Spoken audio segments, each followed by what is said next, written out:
마칠 때까지 성령 하나님 의지하오며 우리 구주 예수님의 이름으로 축복하고 기도하옵나이다. 아멘. 할렐루야. 시야는 조금 편안해졌네요. 워낙 방대하다가 이렇게 또 새로운 성전에 와서 여러분을 뵙게 되었습니다. 수능일이 다가오고 내년도 대통령 선거가 있기 때문에 그 어느 때보다도 지금 기도가 필요할 때인 줄로 믿습니다.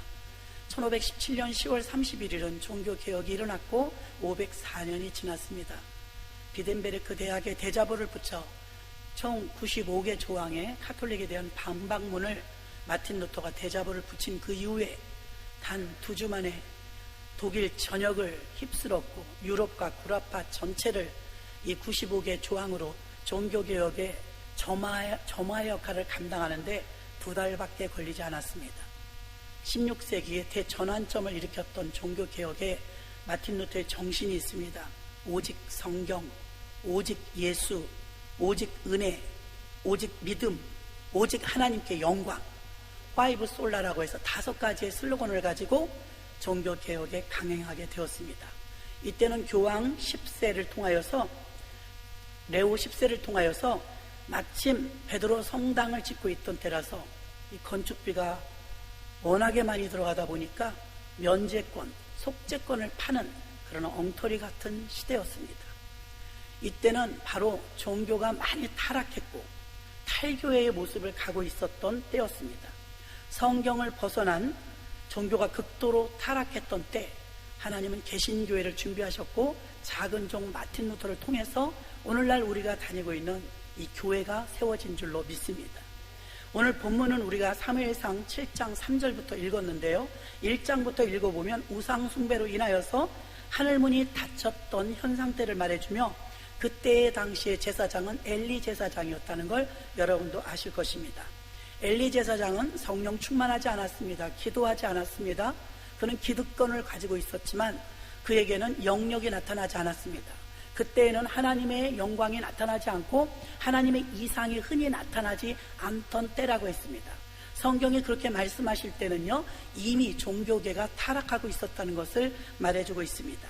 그래서 엘리 제사장은 제사장임에도 불구하고 분별력이 부족하다 보니까 한나라는 한 여인이 일반 성도가 와서 눈물로 기도하는 모습을 보고 술 취한 여인이라고 책망하기까지 했던 것을 여러분 아실 줄로 믿습니다. 영적으로 어두운 때였다는 것을 말해줍니다. 한나는 분인나라는 여인 때문에 격동됨을 감출 수가 없어서 분인나와 붙들고 싸울 수가 없지 않습니까?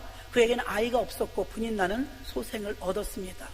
그래서 그로 인해서 여자로서 견딜 수 없는 아픔을 겪었고요, 그걸 사람을 쫓아다니면서 아니면 남편에게 바가지를 긁으면서 해소한 것이 아니라 성전에 와서 하나님 앞에 무릎을 꿇고 하늘문을 열어달라고, 나에게도 아이를 달라고 눈물로 기도했던 한나를 기억하실 줄로 믿습니다. 여러분, 아무리 이상이 흔하지 않고 하나님의 영광이 잘 나타나지 않고 주의 종이 타락했고 훌륭한 주의 종이 없을 때라도 하나님은 예비된 자를 통해서 역사하시는데, 여러분, 노아가 홍수 이전에 얼마나 하나님이 사람 지으셨음을 한탄했다고 했습니까? 사람 지은 걸 후회할 정도로 사람은 탈선의 길을 걸어갔습니다. 죄악이 관영에서 찼습니다. 그런데 성경은 이렇게 말합니다. 그러나 노아는 여호와께 은혜를 입었더라.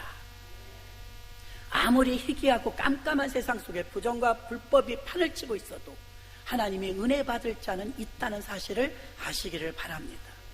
지금도 좋은 세월이라고 말할 수는 없습니다. 코로나 때문에 어려움도 있지만 코로나 이전과 코로나 이후는 교회 생태계를 완전히 갈라놔 버렸습니다. 교회에 대한 이미지도 많이 실추되었습니다. 지금도 영적으로 밝다고 말할 수는 없을 정도입니다. 얼마나 부강하고 번영과 번창을 가져왔지만 우리는 기도원마다 빈자리가 너무 많다는 것입니다. 안타까운 사실이죠. 사무엘상에 나타난 사건 속에서 기도하지 않으니까 기도하는 사람을 술 취한 여인으로까지 몰고 갔습니다. 여러분이 한나의 이름의 뜻은 은혜입니다. 은혜. 이렇게 타락하고 어두운 세상일수록 은혜 받아야 살 줄로 믿습니다. 은혜가 있으면 견딥니다. 하나님은 은혜 있는 자를 들어서 쓰시는 줄로 믿습니다. 엘가나라는 남편의 이름은 하나님의 형성자라는 뜻입니다. 하나님의 형성자, 그의 부인은 은혜, 한나였습니다. 이들은 평신도였고 그 당시에 아이가 없었습니다. 그래서 엘가나는 자기 분인나보다 한나를 더 사랑했기 때문에 그 아픈 마음을 어루만져주며 분인나보다 더 많은 예우를 갖추어주고 더 많은 사랑을 베풀어 주었습니다. 이 엘가나의 마음은 아버지 하나님의 마음인 줄로 믿습니다. 지금도 부족하고 연약하고 상처받은 영혼에 힘이 되어주시는 분은 하나님이신 줄로 믿습니다.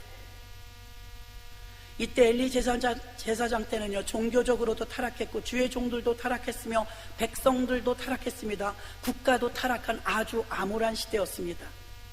그러한 때에 홍수 났던 때 노아처럼 은혜를 받은 자가 있었던 것처럼 엘가나와 한나라는 은혜 받은 자가 있었습니다. 지금 한국도 엘리 시대와 같이 종교개혁 16세기 중세기 시대와 같이 사실 어렵습니다. 사무엘과 같은 기도의 종이 나오기 위해서는 기도하는 어머니가 있었다는 걸 잊지 말아야 될 줄로 믿습니다.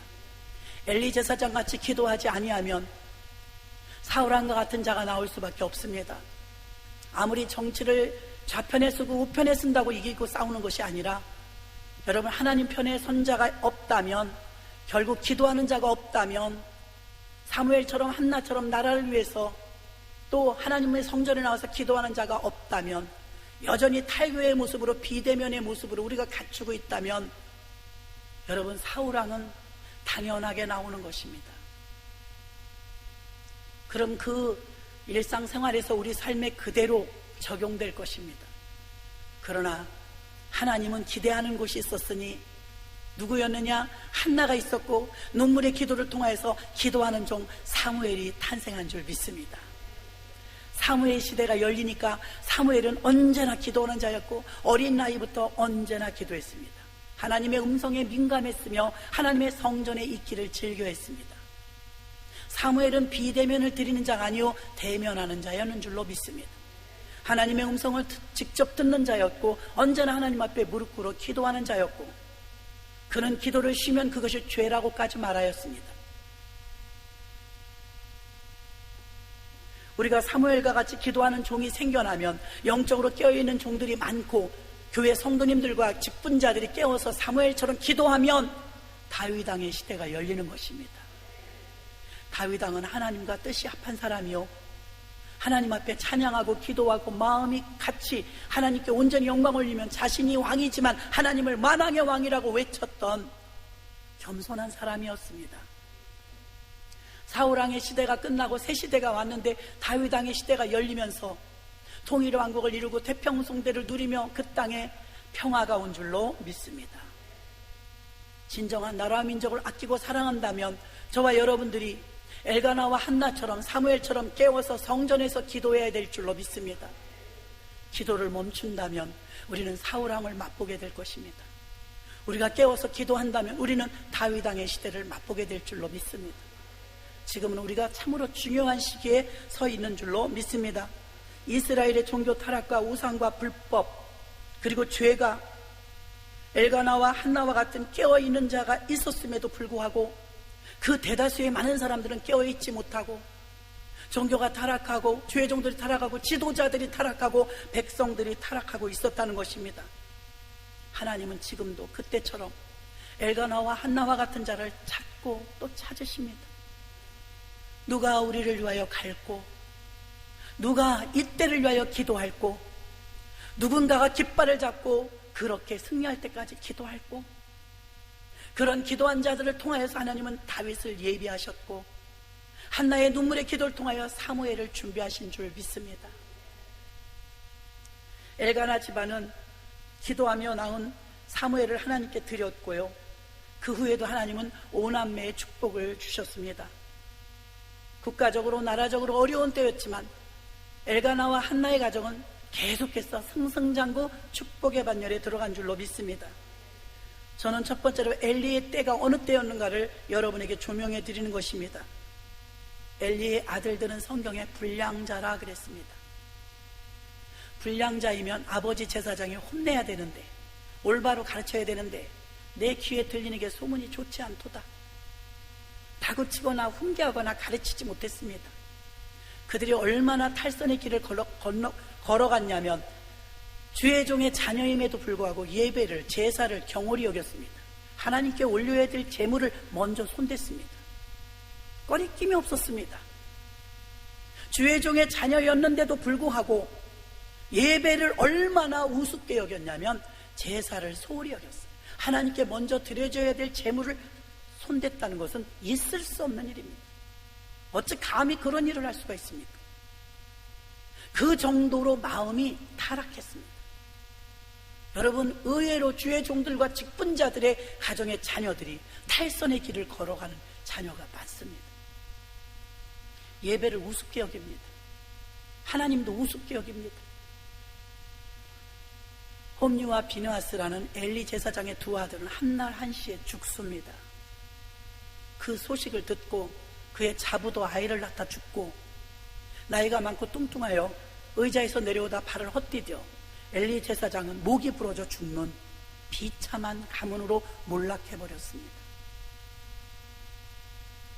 엘리 제사장의 때에는 비운의 때이기도 했지만 하나님의 이상이 흔히 보이지 아니하였고 은혜를 사모하지도 아니하였으며 하나님을 하나님 되게 존귀히 여기지도 아니하였습니다. 그 결과 엘리 제사장의 가문은 그렇게 아픔과 비참한 저주의 말로를 걷게 되었고 이스라엘의 영광은 떠나 엘리의 시대에는 이스라엘이 암울했던 시대였던 것을 알 수가 있습니다. 지금도 신자들의 가정에서 예배자, 기도자가 나오지 않는다면, 여러분의 교회에서 기도자, 예배자가 나오지 않는다면 우리의 미래는 다음 세대를 기약할 수가 없습니다. 코로나 팬데믹은 교회 없는 예배, 예배 없는 교회, 2년이 다 되어가면서 한국에는 급격한 무신론 사회로, 권력주의와 쾌락주의, 물질주의 사회로 물들었습니다. 세상은 철학, 과학자 중에 무신론자들 투성입니다. 학교의 교사도, 대학교의 교수도 다 무신론자들입니다. 이들에게 우리 자녀들이 다 노출되어 있습니다. 아무리 어려서부터 모태신앙으로 믿음을 기른다 할지라도 학교에 가고 유치원부터 대학교까지 모두 무신론자 사회 속에서 배우고 익힙니다. 그들은 군대 가서 믿음을 잃어버립니다. 대학교 가서 믿음을 잃어버립니다. 어려서 신앙생활 잘하던 우리의 자녀들이 이제는 어디로 갔는지 찾아볼 수가 없습니다. 그런데도 이제 수능을 이틀 앞두고 많은 부모님들도 애태우고 있을 텐데요, 대한민국의 교육열은 세계 1위입니다. 정말 우리가 아이들이 공부 잘하고 좋은 대학 가고 좋은 회사 가고 이것만이 우리의 목적이겠습니까? 지금 이렇게 암울한 때, 영적으로 어두운 때는 정말 필요한 것은 지혜로운 다니엘 학습법이 아니라 사무엘과 같이 깨어있는 기도의 사무엘 기도가 필요한 때인 줄로 믿습니다. 우리의 자녀들을 기도자로 만들어내지 못하고 사무엘 기도자로 만들어내지 못한다면 아무리 좋은 세상에 온다 할지라도 그들은 그 세상에서 감당하거나 하나님의 기독 청소년들로서 이 세상을 리더하고 끌고 갈 수가 없습니다. 한국보다 복음을 먼저 받아들인 유럽의 많은 교회들, 영국이나 구라파에 있는 많은 건물들이 아름답게 교회 성전을 지어놓고 극장이 되고 식당이 되고 심지어는 술집으로 변해버렸다는 것을 여러분은 많이 들으셨을 것입니다. 남의 나라만의 이야기가 아닐 것입니다. 미국의 우리 이민 1세대들이 처음에 미국에 가서 영어 통하지 않고 말이 통하지 않으니까 얼마나 간절한지 소통하기 위해서 교회로 모여들었습니다. 그래서 이민교회는요, 한국인들로 가득 찼습니다. 그들은 눈물로 기도했습니다. 이 이역만리 먼 곳에 와서 어떻게 하면 자리를 잡고 우리 자손들과 잘 살 수 있을까? 앞이 불투명했던 그들은 미국에서 눈물로 기도하기 시작했고, 그곳에서 믿음으로 살고 믿음으로 성전을 섬기며 교회를 섬기며 그렇게 신앙생활한 결과 많은 이민 1세대들이 자리를 잡고 부강해지며 그의 자녀들은 그곳을 영어권에서 공부하면서 이제 영어로 소통하고 어디 내놔도 부끄럽지 않을 만큼 훌륭한 자녀들로 잘 양육한 줄로 믿습니다. 그런데 문제가 생겼어요. 이민 1세대들은 기도하지 않으면 못 삽니다. 하나님의 은혜를 너무나 많이 체험했습니다. 광야에서 받은 은혜는 비교할 수 없을 만큼 컸습니다. 그런데 그의 자녀들은 달랐습니다. 이제 그들은 미국 사람들과 소통이 됩니다. 미국 사회에서 우뚝 세워져 어디 가도 어렵지가 않습니다. 그들은 하나님을 의지하지 않습니다. 심지어 이민 1세대들의 그 신앙 간곳 없이 그의 자녀들은 교회에 나오지 않습니다. 그래서 지금 이민 교회들은요, 한국의 유명한 목사님들 콜을 합니다. 교회가 큰일 났습니다. 자꾸 비어갑니다. 코로나도 코로나지만 우리의 2세대들이 교회를 나오지 않습니다. 여러분, 유럽에서 있었던, 우리나라보다 훨씬 복음을 먼저 받아들였던 그들에게 교회 건물이 식당이 되고 극장이 되고 음식점으로 바뀌고 있는 이 엄청난 사실을 우리가 받아들이기 어려웠을 때도 있었습니다. 너무나 가슴 아프고 우리 아버지의 마음은 오죽하시겠습니까? 눈물 없이 교회가 지어질 수 없을진데, 기도 없이 헌금 없이 교회가 지어질 수 없을진데, 그렇게 눈물과 기도로 세워졌던 교회들이 텅텅 비어갈 때 아버지의 마음이 어쩌시겠냐 이 말입니다. 그럼 영국과 유럽에 있는 그 많은 교회들이 비어가며 건물들이 자꾸 일반 건물로 바뀌어가는 걸 봤을 때 그들은 이미 신앙유산이 실패했다는 것을 부인할 수 없습니다.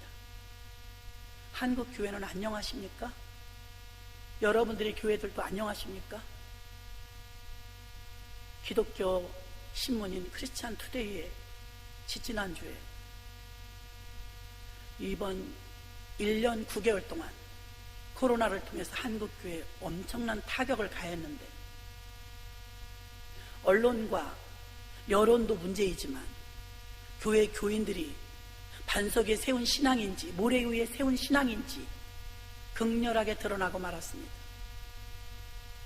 2년도 되지 않았는데 만 교회가 없어졌습니다. 5만 2천 개의 교회 가운데 만 교회가 없어졌습니다. 130만 명이 사라졌습니다. 여러분, 전도 해보셨지요? 얼마나 전도가 힘들고 어렵습니까? 130만 명이 이게 보통 숫자입니까? 대한민국의 최고의 절정에 달했을 때 한국교회는 8만 개의 교회와 1,200만의 성도가 있었습니다. 이렇게 많은 성도들과 무엇이든 겁날 것이 없었습니다. 여의도 순복음교회를 비롯하여 오살리 기도는 거의 외국 목사님들에게 성지와 같은 곳입니다. 한번 가보고 싶은 곳. 한국교회를 배우려고 꾸역꾸역 모여와서 여의도 순복음교회 가서 금요 철야 예배드리고 그 많은 사람들을 바라보면서 본국에 돌아가 목회 열심히 하시는 목사님들도 많았습니다. 지금 우리는 위기에 있습니다. 이러한 사실을 전설로 만들어버리고 말 것인가? 코로나 이후에 포스트 팬데믹 처치, 과연 어떻게 이 위기를 극복할 것인가? 저는 요즘 그걸 묵상했습니다. 무리를 걸어오시는 예수님이 유령인 줄 알았던 제자들에게, 유령이 아니고 나다, 풍랑을 만나 그 배가 뒤집히기 직전인데 예수님이 듬성듬성 바다 위를 걸어오십니다. 베드로가 나로 걸어가게 하소서. 걸어오라. 베드로가 바다 위를 걸어가다가 주님만 보고 걸어가면 끝까지 가서 만났을 텐데 좌우를 살피고 현실을 봅니다. 형편을 봤을 때 물에 빠져들어갑니다. 주님이 오른손을 내어밀며 왜 의심하였느냐? 전 그 모습이 자꾸 클로즈업이 됩니다. 하나님, 한국 교회들이 자꾸 빠져들어가고 있어요. 어떻게 하면 좋아요? 30%의 교회가 문을 닫았대요.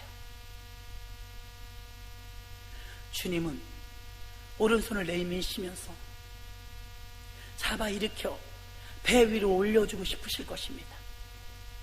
여러분, 이 위기의 때를 카이로스의 시간으로 만들어내지 못한다면 더 많은 교회가 빠져버릴 것입니다. 전 세계 교회는 100만 개의 교회가 있습니다. 미국에는 45만 개의 교회가 있었고 한국에는 5만 5천 개의 교회가 있었습니다. 전 세계 선교를 1등, 2등 하는 나라가 미국과 한국입니다. 전 세계 50%의 거점을 확보하고 있었던 미국과 한국 교회가 코로나 때문에 강타를 맞았습니다. 여론과 정부도 우리를 편들어주지 않습니다. 문매를 맞고 기독교인들이 무슨 죄를 지은 양, 코로나의 원산지인 양 우리는 참 힘든 세월을 살았습니다. 그래서 비대면이라는 예배도 나오고 있을 수 없는 탈교회들이 우유죽순 나오기 시작했습니다. 아버지의 마음은 어떠시겠습니까? 예수님이 오른손을 잡아 내밀면서 배 위로 끌어올리며 베드로를 살려내셨던 것처럼 지금 이렇게 빠져가는 교회들을 주님 건져주셔야 하지 않겠습니까? 우리 대한민국에 8만 교회가 있을 때 정부도 정치인도 방송국도 법조인들도 한국교회 무시할 수 없었습니다. 왜냐하면 한국교회의 위상과 한국교회의 영향력과 한국교회의 힘은 막강했기 때문입니다. 그러나 여러분, 5만 2천 개의 교회에서 벌써 1만 교회가 빠져나갔습니다. 이 추세로 계속한다면 겁납니다. 한국교회가 더 이상 무릎 꿇고 기도하는 자들이 없고 기도원들에게 오지 않는다면 이제 한국교회는 소수 집단으로 몰려 누가 교회의 귀를 기울이겠습니까? 누가 교회의 말을 듣겠습니까? 한국 사회에서 소위 세상 사람들이 말하는 먹혀 들어가겠습니까? 우리는 우리 스스로가 교회를 살려내는 것이 우리를 살려내는 것이며 한국교회가 색강에 말라 들어가는 것처럼 이렇게 점점 좁혀오고 말라가는 것을 보고만 있어서는 안 될 줄로 믿습니다. 여러분, 우리는 지금 다니엘처럼 아이들을 학습을 가르치고 지혜를 줘야 될 때가 아니라 아이들을 통해서 어렵고 힘들 때마다 무릎 꿇고 기도하도록 사무엘이 기도한 것처럼 지금은 사무엘 기도를 해야 될 때인 줄로 믿습니다. 사무엘은 위기의 나라를 통해서 그냥 보고 있지 않았습니다. 모두 미스바로 모이라고 했습니다. 지금은 무슨 때냐? 회개할 때인 줄로 믿습니다. 예수 믿지 않는 자들에게 어려움을 만나면 하나님이 부르시는 사인입니다. 몸이 아프든 사업에 실패를 하든 환난을 만나든 그 계기를 통하여서 하나님께 무릎을 꿇고 하나님께 나오라는 구원의 메시지인 줄로 믿습니다. 그렇다면 예수 믿는 우리들은요, 이 참담한 현실 앞에서 우리는 어떤 메시지를 들어야 되겠습니까? 코로나 팬데믹은 우리에게 많은 타격을 주었습니다. 교회마다 위기와 어려움을 겪습니다. 상가 건물들은요, 교회가 재계약을 할 수가 없는 형편에 다다랐습니다. 목사님들이 알바를 하지 않고는 견딜 수가 없습니다. 여러분, 괜찮다고 다 괜찮은 건 아닙니다. 이때 우리는 알고 기도해야 합니다. 영적으로 어두운 이때, 대통령 선거를 앞두고 있는 중요한 이때, 나라의 흥망성쇠를 쥐고 있는 이 중요한 이때 그래도 기도하지 않는다면 우리는 사울왕의 시대를 맞이할 수밖에 없으며 우리는 교회의 감축을 계속 지켜봐야만 할 것입니다. 그러나 지금 우리는 깨어서 기도하여 주여 도와주세요, 예수님의 이름을 부르고 또 불러 목청껏 부르면 주님은 왜 의심하였느냐, 우리를 일으켜 주실 줄 믿습니다. 그리하여 전 세계 100만 교회, 여러분 100만 교회를 이끌고 리드하는 센터 교회들은 약 10%에서 15%의 교회밖에 되지 않습니다. 전 세계를 이끄는 10%에서 15%의 교회들은요 100만 교회를 이끌고 갑니다. 여러분의 교회와 우리 교회가 비록 시골에 있거나 아무리 작다 할지라도 우리는 중앙이요 센터 교회가 되어야 될 줄로 믿습니다. 세계교회의 앞장서는 100만 교회에 앞장서서 가는, 뒤쳐져서 따라가는 교회가 아니라 지역교회나 작은 교회로 머무는 것이 아니라 센터 교회예요, 리더할 수 있는, 앞장설 수 있는 교회가 되어야 될 줄로 믿습니다. 사울왕의 시대가 지나면 다윗왕의 시대가 옵니다. 엘리처럼 기도하지 않으면 여전히 우린 사울왕의 시대를 살아야 합니다. 정치, 경제, 과학, 의학, 문화, 교육, 지식 등등에서 하나님이 이끄시는 사람들이 나와야, 하나님이 이끄시는 하나님의 영에 이끌리는 사람들이 나와야 사무엘의 때를 만나는 줄로 믿습니다. 사무엘의 때를 우리가 놓치지 않아야 우리는 새 시대 다윗왕의 때를, 솔로몬의 때를 살게 될 줄로 믿습니다. 창세기 1장 28절에 땅에 충만하라, 땅을 정복하라, 바다의 고기와 공중의 새와 땅에 움직이는 모든 생물을 다스리라 하시니라. 아멘. 하나님은 우리에게 다스리라 했는데 우리는 이끌리고 다니지 않습니까? 짓밟히고 있지 않습니까? 분명히 다스리라, 번영하라, 번창한다, 충만하라 하셨는데 이것이 우리에게는 회복되어야 될 줄로 믿습니다. 5만 2천 개의 교회에서 1만 개의 교회가 줄어들어 1970년도와 1990년도까지 한국교회가 전성기를 맞았을 때 생각해 보십시오. 한국교회 목사님들이 그 누구보다도 더 많이 무릎 꿇고 기도해야 될 때인 줄로 믿습니다. 목사님들이 한국교회 강단에 기도로 무릎을 꿇어 영성으로 회복시켜 놓지 않고 여전히도 실력이나 지성으로 간다면 한국교회는 이 막대한 쓰나미와 같은 현상을 막아낼 수 없을 것입니다. 종교개혁 즈음의 16세기 때 가톨릭은 교황청부터 일반 성당의 사제들에게 이르기까지 물질 만능주의와 도덕적 타락과 불법과 부정이 도를 넘어섰습니다. 그리고 지금 개신교회는 504년이 되었습니다. 어느새 우리 개신교회에도 카르텔, 권위주의와 기득권자들이 힘을 내는 정말 하나님이 주인인 교회, 내가 이 반석에 내 교회를 세우리니 음부의 권세가 이기지 못한다고 했던 주님의 교회를 세워야 되는데 사람들의 교회는 아닌지 되돌아봐야 할 것입니다. 한국교회가 새 영토로 진입하지 않는다면 우리는 점령당해 결국은 사막화가 되어버리고 말을 것입니다. 코로나로 인해서 셧다운된 한국교회 대다수는 영토를 빼앗겨 문을 닫았습니다. 그리고 많은 교회들은 분열의 길을 가고 있습니다. 세상이 잘못되면 왜 그런지 교회가 알려주어야 하는데 교회가 길을 잃고 방황을 한다면 이 노릇을 어찌하면 좋단 말입니까? 에베소서 1장 22절로 23절 보니까 또 만물을 그 발 아래 복종하게 하시고 그를 만물을 위해 교회의 머리로 주셨느니라. 교회는 그의 몸이니 만물 안에서 만물을 충만케 하시는 자의 충만이니라. 아멘. 교회는 세상에 없는 것이 있습니다. 교회는 교회만 있는 특수성과 고유성이 있습니다. 교회는 하나님이 통치하는 곳이기 때문에 하나님 나라인 줄로 믿습니다. 교회는 충만입니다. 모든 것이 다 있습니다. 포스트 팬데믹 교회는 우리가 어떻게 세워야 되겠습니까? 한국 교회는 사명이 있는 것입니다. 선교적인 사명이 있습니다. 한국 교회를 향한 하나님의 계획과 뜻이 있습니다. 처치 플랜팅에 대해서 들어보셨습니까?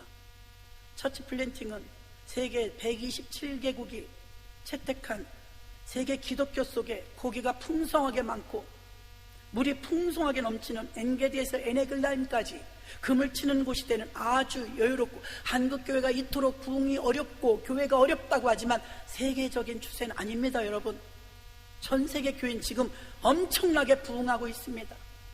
한국교회는 거꾸로 가고 있습니다. 세계 100만 교회를 이끄는 주류 교회 가운데, 센터 교회 가운데 매트 챈들러, 캐리스, 팀 켈러 같은 이런 목사님들이 섬기시는 교회들을 보면 처치 플랜팅에 목숨을 겁니다. 사도행전에 나타났던 그 교회를 그대로 옮겨 심었다, 이식했다, 이 뜻이 처치 플랜팅인 줄로 믿습니다. 원형교회로 돌아가자. 초대교회로 돌아가자. 주님이 주인 되는 교회, 성령이 역사하시는 교회. 조영기 목사님은 성령하고 뗄래야 뗄 수 없어요. 저는 조금 일찍 와서 해가 있길래 제가 그때 못 왔습니다. 그래서 조영기 목사님하고 김성애 목사님 교회 가서 기도했습니다. 야, 한 시대를 하나님의 50여 년을 정말 붙잡고 쓰셨던 능력의 종, 성령하고 뗄래야 뗄 수 없는 분들, 100년에 하나 날까 말까 하는 이런 위대한 분들 하나님이 멋지게 붙잡고 쓰셨습니다. 그리고 이 기도원이 다 보이는 가장 높은 곳에 무덤에 그렇게 해놓으시고 천국에서 얼마나 편하세요. 얼마나 많은 것을 다 이루시고 완성하여 갔으니 얼마나 좋으실까 하는 생각을 했습니다. 성령이 함께 하시지 않았더라면 오살리 기도원이, 여의도 순복음교회가 그렇게 세계 제1의 교회로 성장할 수 있었겠습니까? 얼마나 성령 의존도가 높았길래 하나님의 한 시대를 뜨겁게 붙들고 써서 전 세계 우리나라 대통령을 몰라도 조영기 목사님은 아신다고 하지 않습니까? 우리는 처치 플랜팅을 다시 살려야 할 것입니다. 예수님께서 명령하신 교회, 그 어떤 것으로 안 돼요. 인문학, 인성, 지식, 학문, 바울이 다 내려놓은 것 아닙니까? 분투와 같이 내려놓은 것 아닙니까? 우리는 한국 기독교는 코로나를 빌미로 이미 비대면, 지성, 학문, 현실주의에 매여서 우리는 탈교회, 무교회, 비교회로 급격히 쇠락해버리고 말았습니다. 처치 플랜팅은 예수님이 세우신 교회입니다. 비대면 예배로 셧다운된 한국교회는 분열과 쾌락주의, 현실주의, 세속주의, 인본주의, 개인주의, 무신론 사회를 만들고 말았습니다. 예수님이 세우신 처치 플랜팅 교회는 마태복음 16장 18절에 또 내가 내게 이르노니 너는 베드로라. 내가 이 반석에 내 교회를 세우리니 음부의 권세가 이기지 못하리라. 아멘. 음부의 권세가 이기지 못하는 영적 탈환을 목적으로 하고 있는 줄로 믿습니다. 영적으로 우리는 뺏기고 점령당하지 않았습니다. 교회 안에까지 사단이 점령을 했어. 늘 다툼과 분열이 일어납니다. 그러나 하나님의 영적 탈환을 통하여서 처치 플랜팅으로 다시 주님이 주인 되는 교회를 만들어낸다면, 주님이 통치하시는 그 나라가 된다면 한국교회는 마지막에 주님의 손을 잡고 다시 일어설 수 있는 기회를 잡게 될 줄로 믿습니다. 요한복음 12장 31절에 이제 이 세상의 심판이 이르렀으니 이 세상 임금이 쫓겨나리라. 즉 예수 그리스도의 세대가 온다면, 예수 그리스도의 세계가 교회에 세워진다면 세상 임금은 떠나게 되어 있습니다. 떠날 수밖에 없습니다. 그래야 창세기 1장 28절에 말씀하신 다스리는 권세가 다시 회복될 줄로 믿습니다. 마지막으로 여러분, 한국교회 처치 플랜팅 교회가 세워지려면 교회 세우는 처치 플랜터들이 세워져야 합니다. 집사, 권사, 장로, 직분자를 세우는 것이 아니라 교회를 세우는 처치 플랜터, 처치 플랜터가 처치 플랜팅을 할 수가 있기 때문에, 여러분, 교회가 아무리 제가 아는 목사님 한 분이 충청도에서 목회하시는데 성도는 150명이나 되는데 구역장 5명을 세울 사람이 없대요. 성도 숫자는 많은데 일꾼이 없어요. 교회마다 일꾼이 없어요. 그래서 교회마다 처치 플랜터 훈련을 시켜야 합니다. 교회 잘 세우는 자, 사람이 주인 되는 교회가 아니라 하나님이 주인 되는 교회 세우는 자. 너 뭐하다 왔냐? 그러면 예, 교회 세우다 왔습니다. 할 수 있는 자들, 기득권을 행세하려 하지 않고 교회를 세워서 주님께 충성된 자들로 결성된 자들, 준비된 자들, 예수님의 제자 12명처럼 70인의 제자처럼 기도원의 300명처럼 처치 플랜터들 훈련을 받아야 될 줄로 믿습니다. 처치 플랜터가 되어지면 또 서로 세우는 역할을 해야 됩니다. 이간질하거나 뒷담화하는 것이 아니라 서로를 세워줍니다. 서로를 아낍니다. 서로 세우는 자, 네트워커의 작업이 있어야 될 것입니다. 그물망처럼 서로 연결되어서 너 따로 나 따로가 아니라 교회 안에 서로가 하나 되는 작업, 네트워커의 작업이 들어가야 될 줄로 믿습니다. 교회는 유일하게 천국을 보여줄 수 있는 곳입니다. 교회는 천국을 보여줄 수 있는 유일한 곳으로서 하나님이 통치하는 곳이 천국이기 때문에 바로 하나님 나라를 세우는 자, 킹덤 빌더들이 많이 나와야 될 줄로 믿습니다. 그래서 부족하지만 저희 교회에서는 아무리 작은 교회라 할지라도 여러분, 그래도 우리는 처치 플랜터 세우고 킹덤 빌더와 네트워크를 세우며, 아무리 더디고 느린 것 같아도 성도들이 좋아하시든 아니 좋아하시든 처치 플랜터들을 만들어놔 목적이 처치 플랜팅을 하여 주님이 주인 되는 교회를 세워 주님께 잘했다 칭찬받는 교회가 되어져, 아무리 작은 교회라 할지라도 우리는 세계 속의 주류 교회에 들어가고 싶다고 몸부림치고 있는 교회인 줄로 믿습니다. 여러분, 여러분들의 교회를 여러분이 처치 플랜터가 되시고 네트워커가 되시고 킹덤 빌더가 되셔서 목사님 목회의 조력자가 되시고 여러분들이 섬기는 교회 세우는 자가 되셔서 주님이 기뻐하시는, 주님이 주인 되는 교회를 세우는 주인공들이 되시기를 주님의 이름으로 축원합니다. 기도합니다. 말씀을 생각하시면서 통성으로 뜨겁게 기도할 때 각오하시며 기도하십시오. 여러분, 진정으로 사무엘의 기도를 하셔야 합니다. 여러분이 사무엘의 기도를 하지 아니하시면 암울한 사울왕의 시대가 옵니다. 엘리 제사장같이 기도하지 않는다면 우리는 참혹함을 보아야 합니다. 사무엘처럼 눈물을 흘리며 간절하게 이 땅에 하나님이시여 다윗의 새 시대가 열리게 해달라고 주여 삼창하고 통성으로 기도합니다. 주여 주여 주여